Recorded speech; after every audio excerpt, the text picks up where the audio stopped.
It's episode 58 of The Gun Show. I mean, the under-season barbecue show.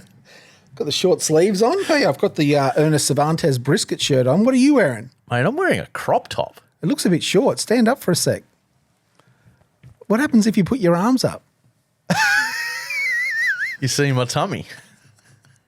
Now, this is a good mate of mine, Luke Hackner. This is his brand. Good luck. I've been doing a fair bit of artwork for him, but apparently all the cool kids cut the bottoms off their T-shirts now, and yeah, he's just decided to bring out sick crop tops. Well, I'm not a cool kid, obviously, because I need my shirts as long as they can be. Well, that's why I'm sitting down, mate. Not game enough to wear this one out in public yet, but one day.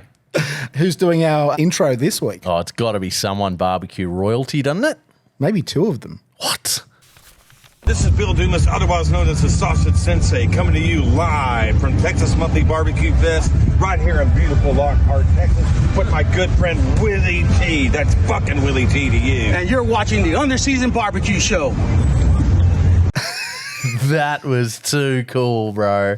So that is Bill Dumas and fucking Willie T in Lockhart, Texas at the Texas Monthly Barbecue Festival. Amazing. We got an invite, but we're busy filming podcasts. We couldn't make it. Sorry, guys. No. Did we get an invite? I don't think we got an invite to the Texas Monthly. No, probably not that one. We got an invite to the Open Fire meetup, but yeah, these guys are probably still seething over our uneducated top 50 list, mate. So, Bill, he rocked an under-seasoned barbecue show shirt at the event, and this was a photo sent in to us by Ryan Gilbert, so big thanks for that. And he spotted our shirt at the event, and Bill, he's a character in the best possible ways. He is. I'm quite disappointed, though, that he didn't wear this shirt with some of his notorious short shorts that he likes to rock. He does like those little tight, what would you call them? Daisy Dukes. So we better get cracking into this episode. And I say cracking, but what is in this episode? Righto. So the dust is somewhat settled from another one of your controversial lists last week, the top 10 barbecue joints outside of the US. We're also going to delve into what you've called the origin of future school barbecue. We've got some barbecues and cool tattoos, and we've also got some awesome steak on the menu, but more on that later. Okay, are we going to fry it? Maybe.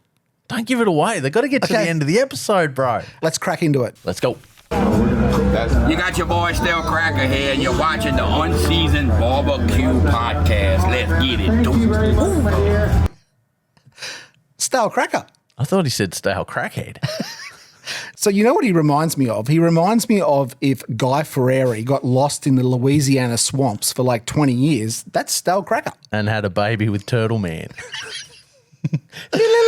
Live action. So in all honesty, this guy has more personality in his left pinky than I do in my entire body.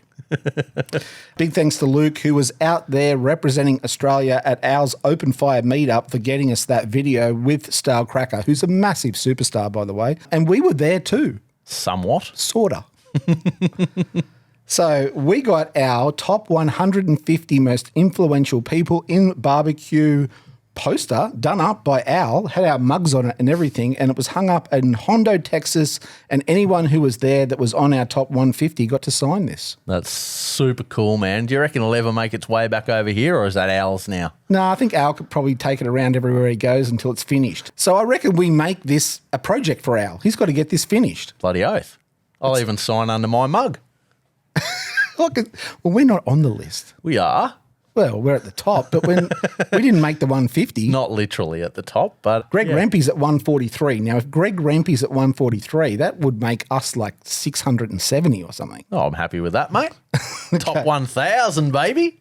So this was the poster at the very start of the evening. Now, again, Al, thank you very much for doing this for us and putting it up at the event. And then over the course of the weekend, people got to sign it. Now, I'm not sure how many people signed it, but we did get sent this photo from Brett Galloway from the State Cook-Off Association. He was number 69, and he's got his signature on there. And it's starting, you can see that there's starting to get a few more signatures on there. Yeah, I noticed that Moonshine and Adriano had signed it. Do you reckon Adriano can read his signature?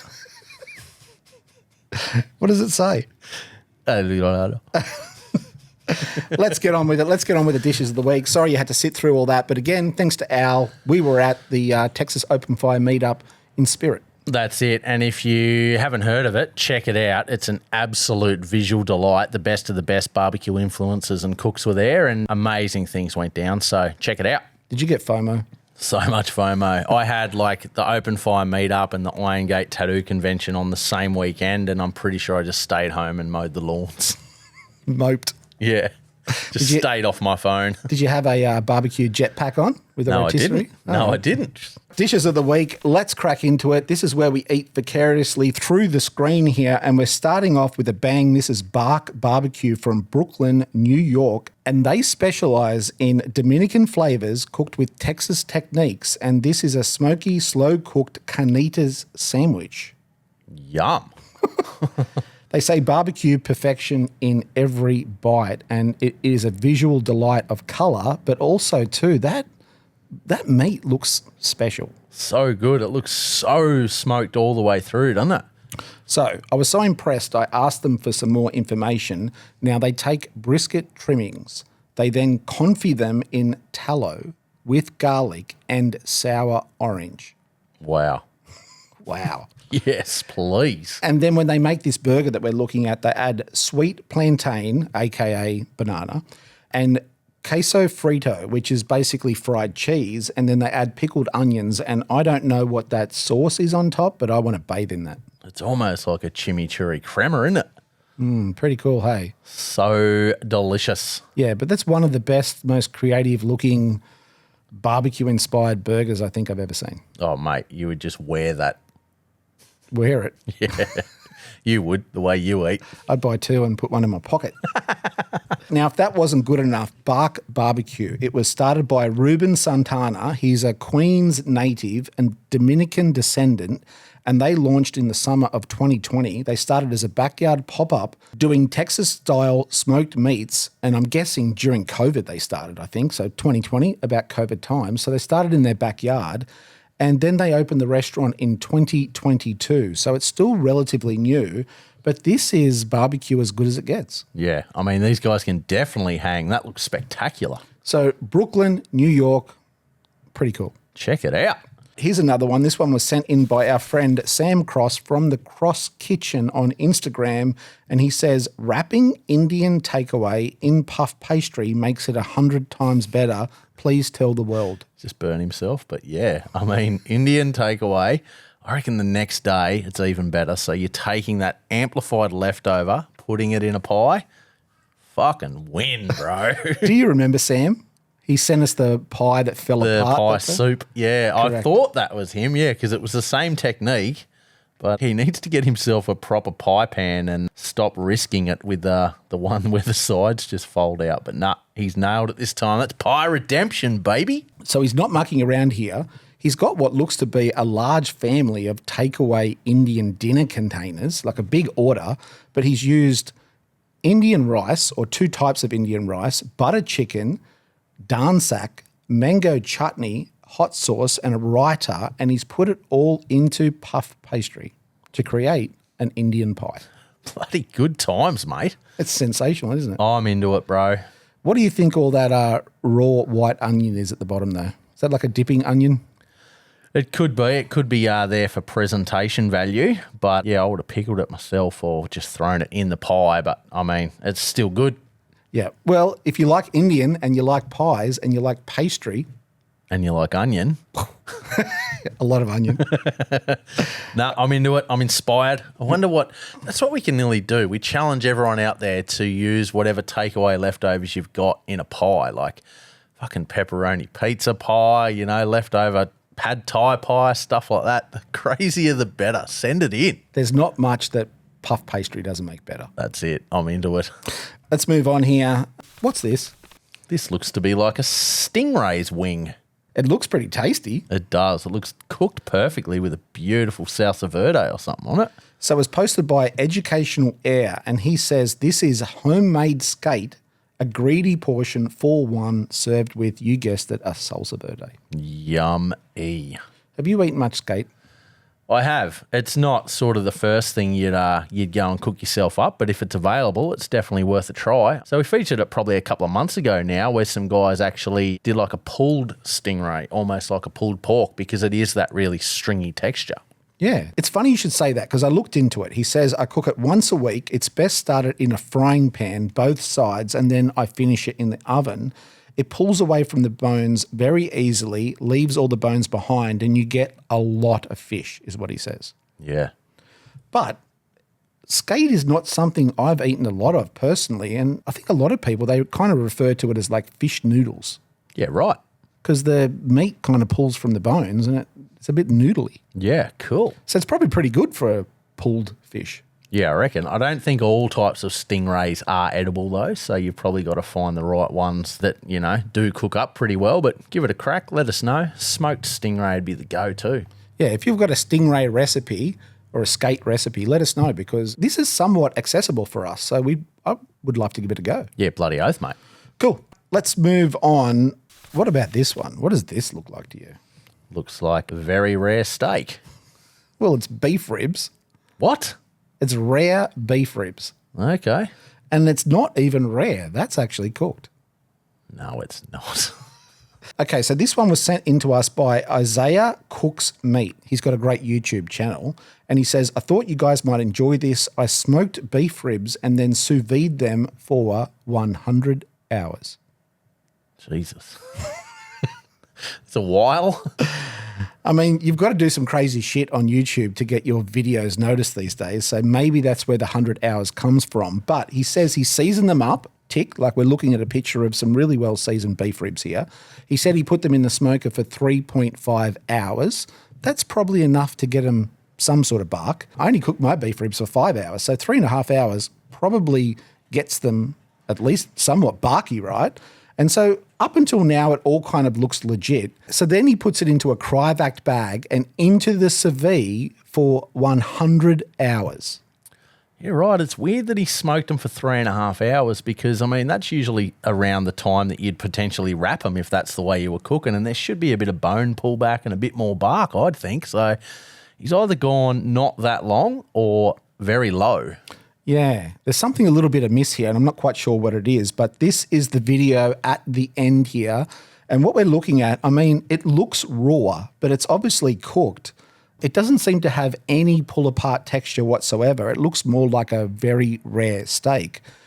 I don't think that fat rendered whatsoever in the sous vide. Yeah, right. No, it doesn't look like it. It's still got that very steaky feel about it. So it could be good. It could be a nice sort of Wagyu beef rib with a beautiful marble through it so that, you know, that fat's broken down enough in the sous vide that it does become, you know, it does loosen up the meat a little bit. That bite he just had was either a bit of steak cooked separately or really nicely cooked beef rib. So I don't personally think that the fat in that beef rib rendered at all. I actually think the fat in beef ribs needs a higher temperature to kind of like release and let go. I think that fat's all still there and it hasn't liquefied. Yeah, and he's only got 6 portions there out of 3 big ribs. Look, he says it was good, but he prefers low and slow beef ribs. Yeah, look, I've seen people cook briskets sous vide before, and that seems to work. But whatever he's done here, I think the fact that he's gone for 100 hours at such a low temperature, I think has been too low for the fat to actually release. Yeah, but hey, you got to try these things. So good on him for getting in there and having a go. But yeah, I'm like you, mate. I'd prefer them nice, low and slow and just big dino ribs. Yeah, but, you know, have a go. Bloody oath. Try these things. Hell yeah. He did the right thing to begin with. He seasoned them. He put them in the smoker. He did them for 3.5 hours. He put them in the sous vide. The last thing I expected him to look like was that. I honestly think that the sous vide, for the sake of doing the 100 hours, was just maybe too low. Yeah, that's it. They still do look very rare, don't they? But interesting. Bloody oath. Let's move on to our talking points now. This photo here, this is the third time I've asked you this in 3 photos. What does this look like to you? Well, I don't know. There's a bit of a theme going on here. Like it says that Valentina's, there's a love heart on the shirt, and those tortillas are beautifully rolled up to look a little bit like roses. So this might be a couple's platter. Well, what you're looking at here is a photo from Valentina's Tex-Mex Barbecue in Austin, Texas, and they started all the way back in 2013, and we are looking at where Tex-Mex Barbecue started. Yeah, right. So that's a 12-year-old photo, is it? I don't know if it's that old, but definitely it's from Valentina's that did start in 2013. Yes, sick. So in many ways, they did start the whole Tex-Mex barbecue thing. It wasn't a thing before Valentina's came around. You could even argue the point that they pioneered future school barbecue. Yeah, right. That's a big call. I don't know if anyone was combining barbecue with other cuisines before they did in 2013. Yeah, true. I could be wrong, but legitimately you could say they pioneered future school barbecue. Yeah, bloody oath. They started in a small food truck and they blew up. And they did traditional Texas barbecue but with a Mexican twist. They did breakfast, lunch and dinner 7 days a week. Fucking hell. So think about this for a second, right? Breakfast, lunch, dinner, 7 days a week. Some really good barbecue restaurants are doing 1 day a week, 2 days a week, 3 days a week. They're doing breakfast, lunch and dinner 7 days a week. And not only that, they were doing it out of a temporary pop-up truck. Bro, I don't even do myself breakfast, lunch and dinner 7 days a week. So this is a photo that I took. So they were shaping their briskets really early on. They were using traditional Texas barbecue seasonings with a bit of a twist, a Mexican twist. I mean, it looks like a bit of smoked paprika or something like that in the rub there. But everything was out of temporary food trucks and shacks. Now, shacks is the only real way I can describe it. Shacks on wheels. And this is a photo of them prepping all their briskets in a shack. When I was there, the Pitmasters, I mean, I don't mean to be rude, but they looked tired. They looked busy. It was relentless. I mean, barbecue is not a glamorous lifestyle at the best of times, but keep in mind, they're in Texas. They're working in a busy barbecue restaurant 7 days a week, breakfast, lunch and dinner, and they're dealing with no aircon, the rain, the wind, like all of the conditions that Texas brings with it. And I think it was just relentless. Bro, this guy looks like he's just had to walk away from the knives. So the smokers were in these kind of like trailers. It was a bit of a madhouse when I was there, but the accolades came. They made the top 50 Texas Monthly. They got given a write-up in Southern Living, in the Wall Street Journal. You name it, people loved it, and they came from everywhere, and the place was pumping. Fuck yeah. So this was my breakfast there when I was there, and at their peak, they were doing 4.5 million USD out of a food truck. Jesus, that's big numbers, bro. Huge numbers. So they invented Tex-Mex barbecue. They were the pioneer of future school barbecue. No one was doing this before they did, and they were crushing it. So it made absolutely perfect sense when they decided to move out of a temporary food truck location and into a beautiful purpose-built restaurant. They moved 15 miles up the road, further away. The building was huge. I mean, the fit out looked absolutely fantastic. It was air conditioned, a purpose-built facility, 6,500 square feet. It had seating for 235 customers, but somehow they ended up broke. Yeah, right. Flew too close to the sun. Okay, so this is where our story ends and a new one begins. This is Behind the Food TV on YouTube. Now, if you're into Texas barbecue, chances are you've already found this channel. It's hosted by Al Wasserberger. He was number 139 on our list. Now, he normally goes to pit yards and does a bit of behind the scenes and learns some secrets. But this video that he did here is a little bit different. And I won't spoil it for you, but it's inspired stuff. It's part recipe, part raw one-on-one chat, and part documentary. There's interviews in it from a lot of people. It's unfiltered, it's honest, it's raw. At times it's like heartbreaking, and then at other times it's infuriating, is the way I describe it. It's had 250,000 views in a month. It's well worth a watch. It's called I Got Schooled by the Most Hated Man in Texas Barbecue. I actually follow this guy, and when I saw that title, I was like, well, I don't want to watch that. But I'm gonna now. Yeah, it's well worth a watch, and it's a roller coaster of a video. So the owner's name was Miguel Vidal. Miguel, it was a brutally honest segment. I applaud you for doing it in the first place. I think a lot of people would just run and hide from their past. But I left watching that video thinking to myself, everyone deserves a second chance in life. You're talented enough. Your food's great. We're rooting for him. I think, you know, when you fail, as long as some people around you help lift you back up in life, there's no reason to just hide. Well, that's it. And sometimes, too, we only do showcase the victories and the good side, but it ain't all beer and Skittles. So to see the way things can happen, and quite often do happen in this, I mean, hospitality is on its knees at the moment. So a lot of people will be able to relate to this, but it's just good to see a little bit of real, behind it all. Yeah. I mean, you can go from everything to nothing really quickly in life. And sometimes a lot of it's just not your fault. You just catch a lot of bad luck breaks and, things compound, and you just catch 3 bad breaks in a row, and all of a sudden it's just steamrolling and you can't stop it on that. So that was a bit of a segue, ironically, onto the next topic here on barbecue restaurants. Now, meat is not cheap. Labor is hard to come by. I would say if you're in the barbecue industry right now, it's a bit of a perfect storm, and not in a good way. No. So this was posted by Transit, Smokehouse and Barbecue, and they are in Edmonton, Canada. Now, I won't read it all, but it basically is an online public cry for help. Yeah, bloody oath. It's a good one too. I came across this, and normally you see a statement like this where they release it and say, look, guys, we're cooked, we're closing, thanks for everyone. But these guys have basically jumped ahead of the curve and said, oi, if we don't get the help we need, we're going to have to put that message up to say that we're done, we're closing. So, it's sort of a last-ditch effort to get everyone to rally around them. And, yeah. I'm sure it hurts to put out a statement like this. Oh, you got to swallow your pride massively. Yeah, but at the same time, what's the alternative? You just shut up shop and go hide? Yeah, that's exactly right. Some people would think it's more admirable to go, the captain goes down with his ship. But if you can write the course, mate, and turn things around, why wouldn't you? Yeah. So I did do some looking, and this is some photos of their barbecue. Now, some people in the comments offered some helpful advice. One of them was, perhaps you can offer lower priced meals. Oh, okay. What, just tell all my suppliers to make all my meat cheaper? Someone else did say, though, the barbecue is fantastic and delicious, but they do struggle with their side dishes. Okay.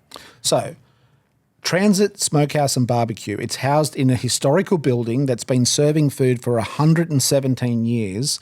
They've got a 4.2 rating from almost 5,000 reviews. Now, it might not be the prettiest barbecue that you've ever seen, but it's honest, it's local, and it deserves your support. And I applaud them for at least coming out before closing the doors and saying, hey, you support us or we're going to shut. Well, that's it. And it's also good too to reach out and ask for feedback, because if everyone's just saying they love it to your face, you think you're doing the right thing. But also too, you do need to know where you can improve. And I mean, it's like I've worked at a lot of joints where you help them set up and you open it and you go out with these expectations and what you want to offer.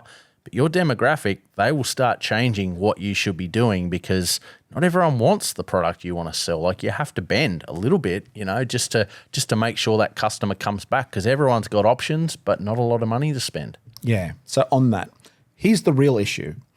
Since 2020, in just 5 years, the cost of meat is up nearly 100%. Jesus. Labor is up 35%. Wood is up 50%. But the customer just doesn't have the disposable income to keep up. So the cost of running a barbecue joint since 2020 is almost 70% higher. But the customer's only willing to pay 20% more than what they did in 2020. That's hard too, because that's the way you always look at it. Just like, I mean, I'm guilty of it. Every time you go shopping, it's just like, oh, for fuck's sake, apples were $3 a kilo at the start of the year. Now they're $6.50. But Yep. I don't sit there and look at what the farmers are going through and, the cost of getting those goods into my trolley. You just whinge that things are going up. Yeah. So the total operating cost to produce a pound of brisket, of Texas-style brisket, has plausibly risen about 70% since COVID. So it's interesting times. Now, a lot of people that we know that are currently in the barbecue restaurant industry are low-key saying things are pretty bad. So what's the solution? Get out there and support your local everything. Yeah. Well, look, I would say if you've got a local barbecue joint, you really, really like it, don't take it for granted. Don't go to Macca's, don't use DoorDash, don't use Uber Eats. Get in there, say g'day, shout the family. Yeah, not just barbecue joints either, local everything, bro. Okay, so it's a challenging time for barbecue right now, but it is a perfect storm. The cost of meat has gone up, labour's gone up, the cost of wood's gone up. And to be honest, barbecue uses those three things more than anything else. Well, that's exactly or right. Or any other cuisine, I should say. It'd be heartbreaking with the price of firewood going up because you're literally burning money. Yeah, that's true, isn't it? Okay, speaking of Pitmasters, are you ready? I'm ready, baby. Okay, let's go. Hey, this is Brian Easley, one part of Smoking Hot Guys BBQ. We started this journey back in 2018, hailing from the great state of Tennessee, competing and catering. We now have our own rub and seasoning for you to check out. One other thing you should do is tune in to the Under-Seasoned Barbecue Show, because one thing's for certain, your meat's not going to rub itself. Have a good one. Does your meat rub itself? Sometimes. Maybe to this photo. It's going straight to the bank, mate.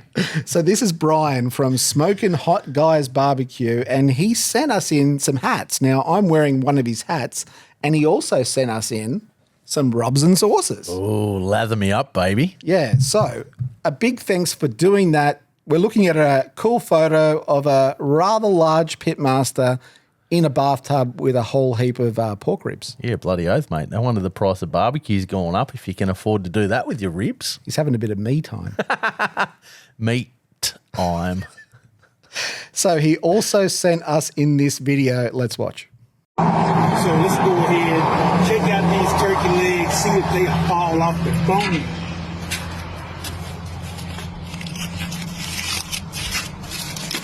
Woo!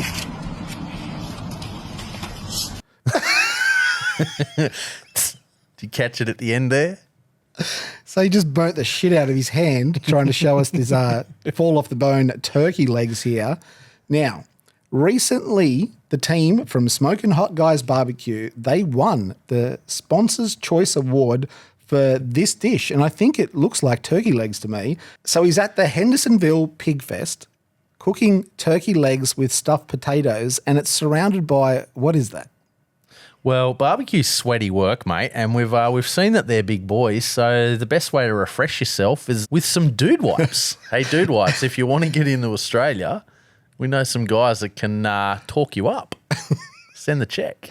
So this is the trophy that they won, the Dude Wipes Sponsors Choice Awards. They got a ton of cash there as well.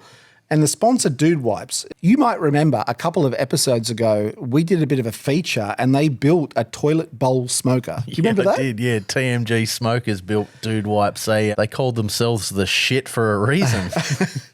So when you walked into their Hendersonville Pig Fest, they made sure that you knew that they were a sponsor. And the event said we had a completely skid mark-free weekend this year at Pig Fest. Do you think that this sign is big enough, though? Oh, I think it's a little bit adequate, although looking at the scale, it's like, yeah, it's big enough. You reckon? Could be a little bit bigger, Yeah, sure. nah, make it bigger. All right, here you go. I was hoping you'd say that. It was so big they couldn't find a truss big enough, so they just got some boom lifts. So they've got massive signage at this event to let you know that Dude Wipes was the main sponsor. That's it. That stands out better than any professionally hung sign, though. I reckon they should. It should be a white sign with brown writing, though. Well, no, because you're fresh, you're clean. If you use Dude Wipes, it's Yeah, but that's what the Dude Wipes looks after. That's what the Dude Wipe looks like after you're fresh and clean. that moves us on to the products of this week, and they are the Smoking Hot Guys rub and sauce that they sent in to us. This sauce is called Oh Me So Peachy. Oh, me so peachy. And they're smoking mild magic rub. Okay. Smoking mild. Smoking mild. So we look forward to trying these in the studio. You can get some at smokinghotguysbarbecue.net. .net. And he's also responsible for the hat that I've got on, by the way. Yeah, cool. They're very functional hats. They're very breathable at the back there. You wouldn't sweat too much under that lid. So we appreciate you reaching out to us, going to the trouble to send us some merch and some rubs as well. We look forward to trying them, and congratulations on the Sponsor's Choice Award. Thanks. Congratulations on being the Dude Wipe champion. They are very refreshing and liberating. I reckon. Pitbuilders, let's move on here. This one was sent in to us by Andy from Meat Freaks 1 on Instagram. He says, "Hi, gents. I hope you're well. I just wanted to show you what I'm doing over here in the UK." That's a fucking big smoker, isn't it? It's massive. Yeah. Good It's girth. like a little chubby one, though, isn't it? Yeah, very girthy. And he says, "I built this beast. It took 2.5 months. It's a 500-gallon offset smoker next to a 500-gallon direct heat unit." Yeah, cool. So I think what he's done here is he's taken this barbecue, he's split it in half. He's using half of it as a grill and the other half as a smoker. That was the plan. Yeah, you could almost make it too so that, like, if you had a wall in the middle there, you could have some vents so that if you wanted the whole thing to be an offset smoker, you could open the vent and the smoke would get all the way in there. I don't know if the heat would get all the way in there. It'd be a big baffle plate. Yeah, it would. But he says it's a traditional offset setup. Each of the shelves are 1.3 meters deep and 1 meter wide, and he's got 2 shelves in the offset and then 1 shelf in the side grilling part. And get this, they can hang up to 200 sausages, all gently smoking in that grilling side there while they cook over the grill. Fuck, you'd need 2 people just to move the racks in and out, mate. That size. Huge racks. I'm super keen, though. Like, that's a cool idea. I reckon it's a very smart idea, right? If you're catering and you're trying to serve different types of barbecues and you've got a big, massive, offset pit on a trailer, it's kind of annoying because if you want to finish something off quicker or you want to cook anything other than low and slow, you're kind of stuck. It's a reverse Sears dream. Yeah, correct. So super cool. I think it's a great idea. I think it's absolutely genius. Now, Andy says, "I was a chef in the Royal Air Force and I fell out of love with cooking for a long time.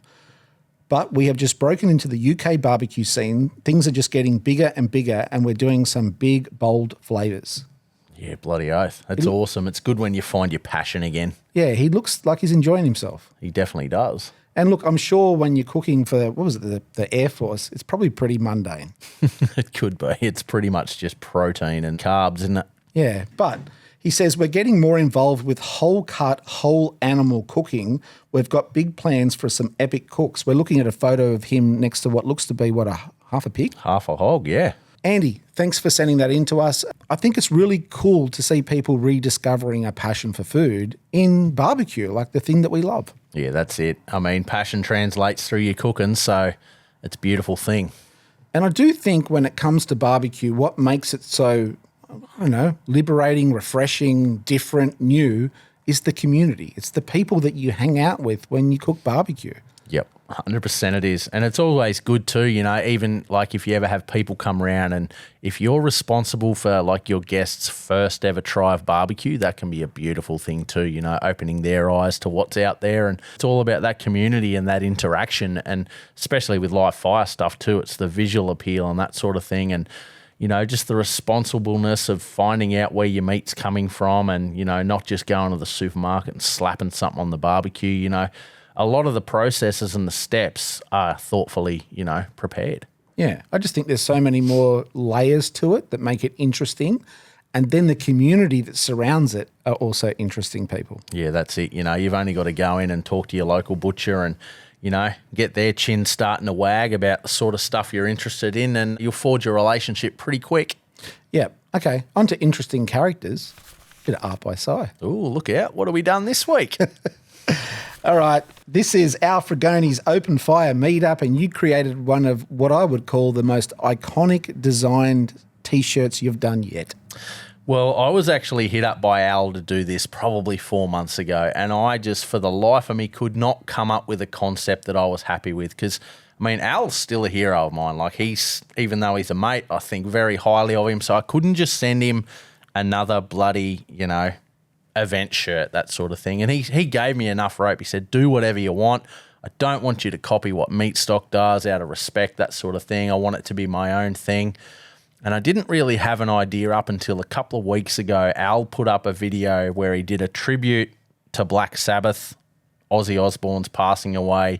He cooked a chicken, but he made it look like it was a bat and he bit the head off it and that sort of thing. And he did it to the video of Crazy Train.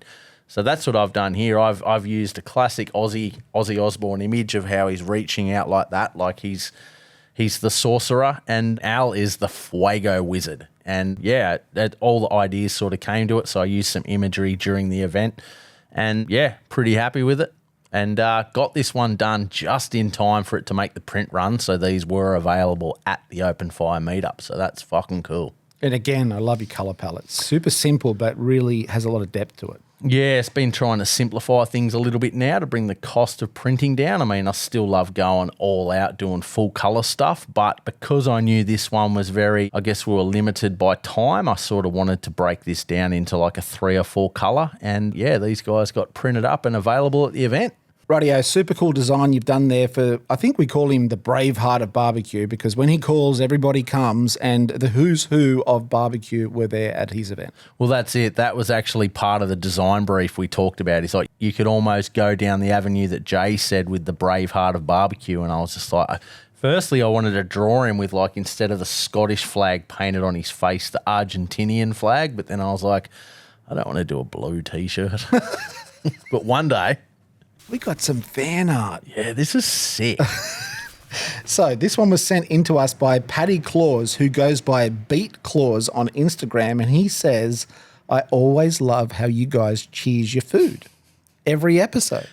And he goes, while I'm no Sigh, I do my own art, and watching your show inspired me to do some art of 2 blokes. I called it Real Dudes Cheers Foods. I hope you like it. That's us. It is us. I love it too, because we got called out for cheersing food. Like some trolls were just like, oh, grown men cheersing food. This ain't in. It's like, fucking oath, it's it now, mate. It's our trademark. But it's super cool. And yeah, I love it. When you sent it through, I was like, this is so sick. He's even got my really bad posture correct. And all my red blemishes on my... my skincare videos are coming up soon. But no, I'm stoked with it, bro. He's done a great job, hasn't he? He's done awesome. So Paddy, he's big into Pokemon-style illustrations and characters. He even has some barbecue-related characters too. So that one over there, that's Hogrill, which evolves into Crispy Boar. I'm not a big Pokemon fan, are you? No, I know about it. I never really got into it. I think our generation sort of slipped in between it. We were, chasing girls and drinking beers by the time Pokemon came out. But this is cool. Like, it usually starts as a Pokemon has 2 evolution phases, I think, and this is super cool. Yeah, it's pretty cool that he's blended his love of Pokemon and barbecue into his art. That's it. Imagine if you bought a grill like this and when you were starting out, it was just a nice, timid little kettle, and then, you rack up a few brisket points in it. Then it evolves into this, Oklahoma Joe style drum smoker. Then once you finally hit barbecue nirvana, it's a full offset or something like that. You come back to reality now? You're off on a little tangent there. It's fucking cool, but, oh, man, he should run with these. Just do like a... There's businesses out there that'll print all your art on Pokemon-style cards for you. So that's cool. Yeah, you could almost start barbecue trading cards. Unrelated, but I follow a guy who reviews kebabs. And then all of a sudden, he's just starting to slip a lot of Pokemon-related stuff into his kebab reviews. Mate, nerd's gonna nerd. Okay, tattoos, let's move on. This one was posted by Bradley Daniel Blair Beatoncourt. And he's from Bradley's Texas Barbecue in San Antonio, Texas. And he says, got me some ink therapy today. What do you all think? I mean, the idea's there, but this is what happens when your tattooist isn't a barbecuer. Yeah, there's a few little indiscrepancies here, I would say. Yeah, that's it. It looks to be like a Traeger pellet smoker, but then the pellet box has been cut open to be the fuel source, which is now open fire, and it's also a reverse flow now with the chimney being directly above it. That's not a chimney though. What is it? I don't know, but it doesn't have a flue on the top. No, that's the old. He's just drawn it wrong. It's the classic trademark little the Traeger. It's got the little hat on it. Okay. Yeah, but it's a full smoker, that's for sure. But it's stacked. It is stacked, but it's cool. It's barbecue. It's a tattoo. Rock and roll, baby. If you've got a food or a barbecue-related tattoo, send it in to us and Sigh will give it a glowing review. I'll try my best. Do you remember this guy? His name is Francesco Ferrara, And he's from Gold Rush Tattoo in Orange County, California. Bruh. Of course I remember this guy, bruh. I've been following him flat out, and this is our boy, Mikey Johnson. He has finally got his back piece finished, and he regrets the whole thing. He reckons it's the worst pain he's ever been in, and there were moments where he was wondering what the fuck he was doing. And I remember Hamilton Meat Stock this year, Mike showed me this, and he's like, I'm going to get this done. Do you rate this guy's work? And I checked it out. I was like, fuck yeah, bro, this guy's sick. And he's like, yeah, I can't wait. How's the back? I've had my back tattooed like fully finished 15 years ago, and I didn't find it too bad.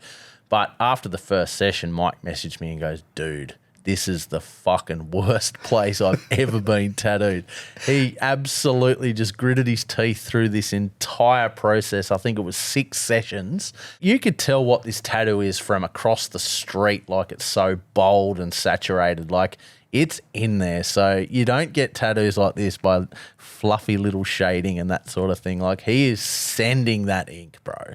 You told me that you thought, what was the type of needle that you think he's used? Oh, he's got to use a really big mag to get those colours saturated in there efficiently, because he works fast too. So, yeah, I mean, he puts a lot of videos up of the process, and he's packing it in, baby. Yeah, I mean, the tattoo looks fantastic. Yep. Like you say, it's very clearly legible from a very long way away, and I think that's what makes this guy so special.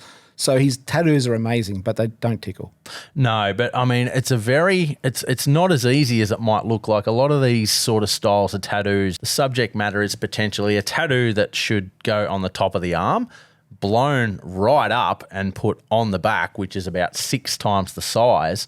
But to translate that into a big piece, I mean, you've got to really know what you're doing. Okay, so really cool. I did ask him, you've obviously talked to him as well, but I did ask him, did it hurt? And he said the worst. I had no idea how much it was going to hurt. I was almost crying at the end. And this is a man with a lot of tattoos. Yeah, Mikey's got a lot of tattoos all over the place. But I worked backwards. Like, my back tattoo was like the 3rd tattoo I ever got. My first was my chest. Then I got my ribs, then I got my back done. So when I started doing the arms and the legs, I was like, this hurts, but it's fucking not the marathon that the big pieces were on the torso. You started with the hard ones first. Yeah, bloody oath. All right, dish of the week. That's it, mate. Tell me about it. Heavily inspired by Saladin over at Cafe Barbecue, who did our intro a couple of weeks ago. And you might remember those beautiful New York strips that he has. He smokes them for about 35 minutes, then gives them a nice hot bath in the beef tallow. It looked great, didn't it? It looked so good, and that's what we're doing today. Okay, talk me through what is happening here. Righto, I went to my local butcher yesterday, Foster Ton Curry Meat and Chicken, and scored myself a beautiful Jack's Creek Marble Score 5 Wagyu sirloin. Look at that beautiful cut of meat. By the way, we love Jack's Creek beef. Jack's Creek, we love Jack's Creek. It's really good. Jack's Creek from Tamworth, Jack's Creek. Where are they from? Tamworth. Jack's Creek? Jack's Creek. I hear there's a really good steak producer in Tamworth. Yeah, I think they win steak awards all the time. Jack's Creek. That's the one. Yeah. Okay, keep going. Anyway, I might have bent the rules a little bit here, because I was about to put this thing in the smoker, and I'm like, I'm not sure if he seasons his, but I just can't not season a steak. So I've just put a bit of the Texas Tommy gun on it, mate, just salt and pepper, and I've put it in a beautiful smoke bath in the Traeger, 225 degrees, hit that super smoke function, and we've gone in there for about 40 minutes. We've taken it out. We've given it about maybe a 20-minute rest. Then we've got our tallow on the open fire, nice and hot. We've chucked this thing in the deep fryer. Mate, it felt wrong to do it, because I've never deep fried a beautiful steak before. So it's gone in. The oil's at like 350 Fahrenheit. So it's, deep fry hot. And it's gone in for 20 seconds aside. I've flipped it so that it's sort of getting that even heat. And I'm a bit nervous to cut this thing open, man, to see how we went, because it was sitting perfectly at rare before we put it in the deep fryer. Okay, and what temp are you going for the record? Sort of want to go about the sort of 135 Fahrenheit inside, around that sort of rare to medium rare, because, I mean, it's going to have a beautiful smoke ring. Like, look at that colour. The colour is bang on. It almost looks like biltong, doesn't it? It does. I've got to say, the old put it in the deep fryer tallow trick produces colour, like sensational colour. Yeah, but it felt wrong deep frying a steak of this calibre. But Wagyu Jack's Creek from Tamworth. Good steak. Good steak, righto. So I'm going to get it out. You're going to stunt cam it, and we're going to see what the doneness is. All right, I hope you don't fuck it up. I could make the next segment, mate.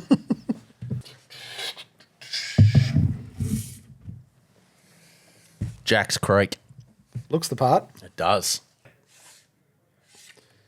Rightio, pressure is on. Okay. Give me a reveal.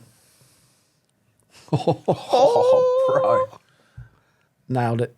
Nailed it. And it's going to be so smoky. Beautiful Jack's Creek. And what are you going to season it with at the end? He looked like he had some sort of rub on it, but I see you've got some Malden salt over there. Yeah, look, I'm keeping it real simple because I purely want to just taste exactly what just the meat and the smoke is producing. Jack's Creek, Foster Ton Curry, meat and chicken. Get around it. Right, salt, baby. Don't forget to cheers. Deep fried steak. Deep fried steak, the real big boy feed. Cafe barbecue. Cafe barbecue. Definitely looks the part. Cheers.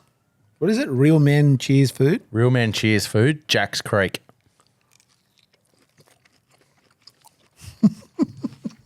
That's on another fucking level, dude. Where have you been all my life? Bro. It's not so much the crust, because you get a good crust when you put it in a hot pan or you put it on a hot barbecue. It's the flavour that the tallow brings. Like, it's great meat anyway, but the tallow it seems like it's sucked up a bit of the tallow. It's almost emulsified the top to create the crust. I don't know, man, but it's different. But it's... I'm into this. I'm going to need to cut down to one meal a day if this is the way I'm going to eat. And the fat's so perfectly rendered. I'm going to say this. The day that I discovered how to reverse sear a steak kind of changed the way that I did steak. You got a bit of smoky flavour. You put it on a really hot grill. You got a nice char to it. But don't sleep on this. I think this might even be the next little evolution.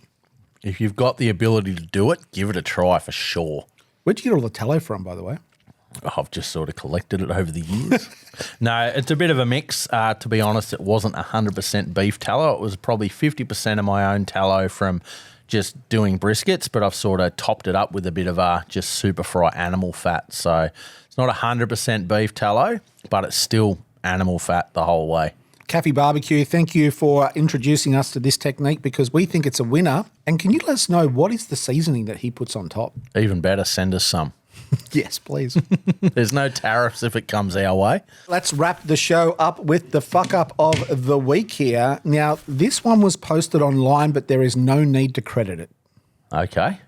And I'll tell you why later, but they said, the weekend before last, I visited my best friend and she made smoked barbecue. Seeing the photos still brings back memories of that delicious taste. What temperature control and smoking time would I need for my steak and brisket to achieve the same deliciousness as her? Well, I think the best way to achieve proper temperature control is to put your coals in the fucking firebox and not on the rack underneath or in the cooking chamber. Now, I promise you, at first glance, this looks legit. And I thought to myself, I wonder what sauces she is using. So I zoomed in on the photo to check the sauces. And the sauces is what I was checking, right? Yeah. Definitely the sauces.